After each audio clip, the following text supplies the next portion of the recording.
Hey guys, it's Saga from TechWorks, and here is my camera review of my iPhone 8 Plus. Every time I get a new smartphone, I make it a point to travel extensively with it. That way, I get to test out the camera in different situations, and it also gives me a fairly good idea about the battery life that one can expect out of any given smartphone. So in the past 2.5 weeks that I have had the iPhone 8 Plus, I traveled a lot and shot a lot of images and videos with it. I also shot many images with the Samsung Galaxy S8, OnePlus 5 and the iPhone 7 Plus, which means you are going to see a lot of comparison videos in the coming days. So make sure you hit that subscribe button if you don't want to miss out on any of the action coming up on this channel. Now before we get to the image and video samples from the iPhone 8 Plus, let's get the specs out of the way. The camera module and its specifications are more or less similar to that of the iPhone 7 Plus, but Apple tells us that these are new sensors with deeper pixels. Out of the dual cameras, the first camera has a 28mm wide lens and the same resolution of 12 megapixel with a wide aperture of f1.8 as we saw on the iPhone 7 Plus. While the second one also retains a telephoto lens of 56mm and again has a resolution of 12 megapixel with an aperture of f2.8. Thanks to the dual camera setup and portrait mode, you can get shots with amazing shallow depth of field. And now also add various professional lighting effects to your shots.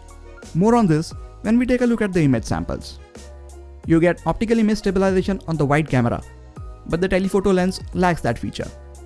We also have a quad LED true tone flash. These new cameras can now capture 4K videos at 60 frames per second and 1080p slow motion videos at 240 frames per second. Now these features are not even available in some of the high-end cameras, so having them packed in your smartphone is really impressive. Something what I don't like is that Apple has buried the option to change any of these video resolution deep in the settings app. So every time you need to shoot at a different resolution, you have to go to the settings, scroll down to the camera settings and then make the desired changes. I think they should simplify things and let us make these changes right from within the camera app. At the front, you have a 7 megapixel sensor with an aperture of f2.2. With iOS 11, Apple also embraced high efficiency image file and high efficiency video coding formats, which basically means you will save about 50% of storage space while taking videos and photos using the iOS 11 camera app. Now, let's take a look at some of the image and video samples from this phone. All of the images are shot in auto mode with auto HDR turned on. Right from the first shot, you can tell that the colors are much more saturated and vibrant than what we are used to seeing from an iPhone, and I am liking it. Apple seems to have made some changes to its image processing algorithm, and now it adds a bit of punch to the images. The overall images are very crisp and sharp, and if you take some time composing your shots, you can end up with some really impressive images. There is a lot of detail in every image, and thanks to the wide f1.8 aperture, you get amazing close-up shots. Autofocus is also fast and accurate, which is important while taking these close-up shots. Now here are few images shot with normal and telephoto lens. The telephoto lens helps in capturing distant objects clearly. You can see from these images how much of an optical zoom it provides. From these kind of shots, it is clear that the dynamic range captured by this camera is simply amazing. Just look at the amount of details in the shadows of these images. It is sometimes hard to believe that a camera on a smartphone can take such beautiful shots. The portrait mode gives even better effect to the close-up shots.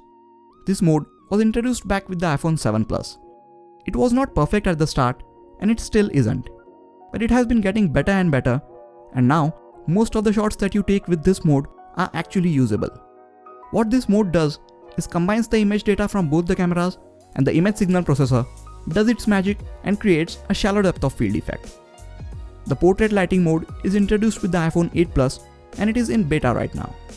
It allows you to choose from various professional lighting modes while capturing or even after you have captured a portrait shot.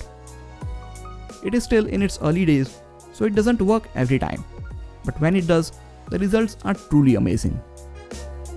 As light starts to go down, or if you are shooting under artificial lights, you can still pull off some amazing images. Thanks to the wide f1.8 aperture, even in artificial and lower lighting conditions, the results are amazing and the noise levels are very minimal. Having optical image stabilization also helps, as it allows the shutter to remain open for a longer time to capture more light. Colors and sharpness are still maintained even in these lighting situations. If you like taking images with the front-facing camera, the 7-megapixel sensor delivers great results in ample light. Colors and dynamic range from the front-facing camera are also really good. Coming to the video footage, iPhone 8 Plus is one of the best in its class. The video it shoots is very stable thanks to the optical image stabilization, and as I said before, you can now even shoot 4K videos at 60 frames per second. 240 frames per second slow motion videos in 1080p resolution are just buttery smooth. I did see some focusing issues while shooting slow motion videos, especially in low light, but that can easily be taken care of via a software update. This is without a doubt the best camera on an iPhone yet.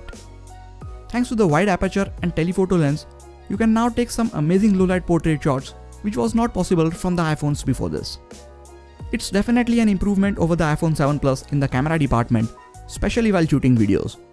But sadly, its throne of being the best camera on an iPhone will be short-lived, as the iPhone 10 with even better set of cameras is about to hit the market. If you want one of the best camera on your smartphone, go with the iPhone 8 Plus without even giving it a second thought.